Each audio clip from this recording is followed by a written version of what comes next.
جیسے کہ ناظرین آپ جانتے ہیں کہ آج 25 نومبر ہے اور اس دن خواتین پر تشدد کے خاتمے کا عالمی دن منایا جاتا ہے، جس کا مقصد دنیا بھر میں خواتین کے خلاف ہونے والے تشدد کو روکنے کے لیے شعور اجاگر کرنا اور اس حوالے سے عملی اقدامات کو اہمیت پر زور دینا ہے۔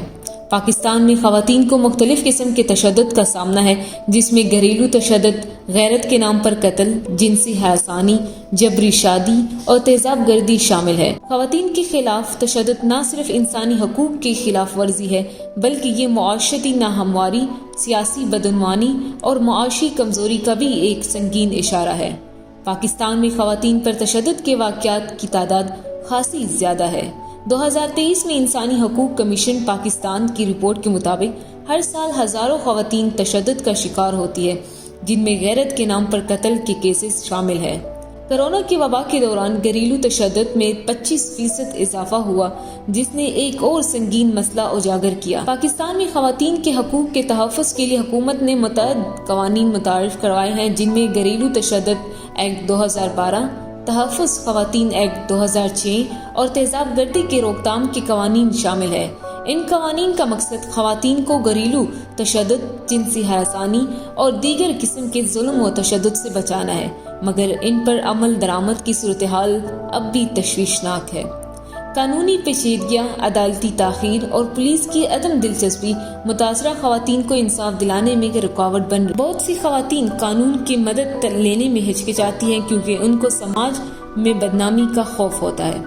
پاکستان میں خواتین پر تشدد کے حوالے سے ثقافتی اور سماجی رکاوٹیں بھی ایک بڑی وجہ ہے۔ دیہی علاقوں میں خواتین کو حقوق سے محروم رکھا جاتا ہے، جہاں تشدد کو عموماً خاندان یا برادری کا معاملہ سمجھا جاتا ہے۔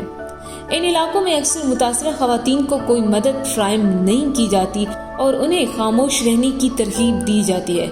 بہت سی خواتین اپنے حقوق کے بارے میں آگاہ نہیں ہوتی اور انہیں ان کے قانونی تحفظات کا علم نہیں ہوتا۔ یہی وجہ ہے کہ ان مسائل کو حل کرنا اور خواتین کے حقوق کے بارے میں آگاہی پھیلانا بہت ضروری ہے۔ خواتین پر تشدد کا خاتمہ ایک پیچیدہ اور حساس مسئلہ ہے جو صرف قوانین کے نفاذ سے حل ہو سکتا ہے۔ اس کے علاوہ ایک مکمل معاشرتی تبدیلی کی ضرورت ہے جس میں خواتین کے حقوق کا احترام، سماجی اور ثقافتی رویوں میں تبدیلی اور معاشی خود مختاری شامل ہو۔ 25 نومبر کو خواتین پر تشدد کے خاتمے کے عالمی دن کے موقع پر ہمیں اس عہد کا اعادہ کرنا ہوگا کہ ہم خواتین کے حقوق کا تحفظ کرنے کے لیے بھرپور کوشش کریں گے تاکہ وہ ایک محفوظ، عزت دار اور با اختیار زندگی گزار سکے۔ Ramen Rana, J91 news.